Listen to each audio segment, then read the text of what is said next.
रूस और यूक्रेन युद्ध की आग के बीच हाइमर्स ने तहलका मचा दिया है। डोनेट्स्क क्षेत्र में यूक्रेनी बलों ने अमेरिकी निर्मित हाइमर्स सिस्टम से रूसी ठिकानों पर हमला किया। ये हमला रूस के लिए बड़ा झटका था, क्योंकि हाइमर्स की सटीकता ने रूसी हथियार भंडारों को निशाना बनाया। हाइमर्स यानी high mobility artillery rocket system अमेरिकी कंपनी लॉकहीड मार्टिन ने विकसित किया है। ये कोई साधारण तोप नहीं है, बल्कि एक मोबाइल और तेज हथियार है जो ट्रक पर सवार होकर फ्रंट लाइन से दूर दुश्मन के ठिकानों तक निशाना साध सकता है। इसकी रेंज कम से कम 80 किलोमीटर है और कुछ मिसाइलें 300 किलोमीटर तक मार कर सकती हैं। जीपीएस गाइडेड सिस्टम इसे इतनी सटीकता देता है कि ये 1 मिनट के भीतर लक्ष्य को भेद सकता है। पारंपरिक तोपखाने की तुलना में हाइमर्स न केवल लंबी दूरी तय करता है, बल्कि कम समय में ज़्यादा तबाही कर सकता है। एक लॉन्चर 6 रॉकेट एक साथ दाग सकता है और 15 मिनट में फिर तैयार हो जाता है। यह हथियार रूस की सप्लाई चेन को सीधे निशाना बनाता है और साल 2022 से अब तक रूसी सेना के कई हथियार डिपो, पुल और कमांड पोस्ट्स को तबाह कर चुका है। इसका असर सिर्फ तबाही तक सीमित नहीं है, बल्कि मनोवैज्ञानिक भी है, क्योंकि रूसी सैनिक जानते हैं कि फ्रंट लाइन के पीछे भी कोई सुरक्षित नहीं है। साल 2022 में खार्किव काउंटर ऑफेंसिव में हाइमर्स ने रूसी लॉजिस्टिक्स को ध्वस्त कर दिया, जिससे हजारों सैनिक पीछे हटने को मजबूर हुए। आज 2025 में रूस अपनी आक्रामकता बढ़ा रहा है, लेकिन हाइमर्स यूक्रेन का मुख्य हथियार है। रूस इसे नष्ट करने के लिए स्कंदर मिसाइल इस्तेमाल कर रहा है। फिर भी यूक्रेन के पास दर्जनों हाइमर्स है और लगातार अमेरिका सप्लाई कर रहा है। ये हथियार न केवल रूस को नुकसान पहुंचा रहा है, बल्कि नाटो की ताकत का भी प्रतीक बन गया है।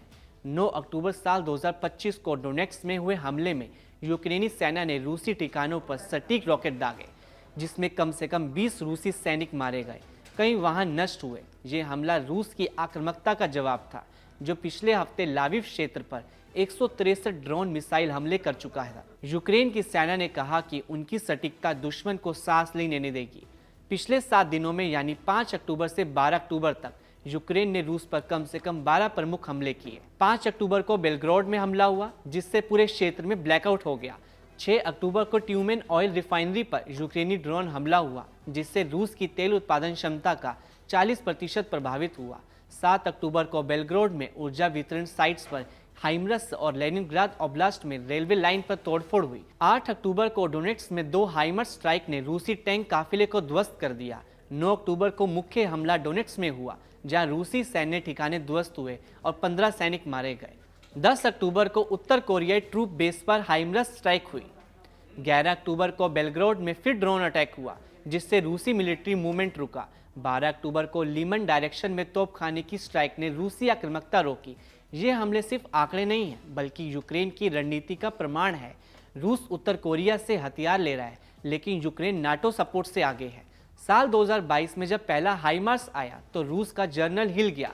आज 2025 में ये युद्ध थकान का है। रूस के 5 लाख सैनिक हैं, लेकिन यूक्रेन की इच्छा शक्ति अटल है।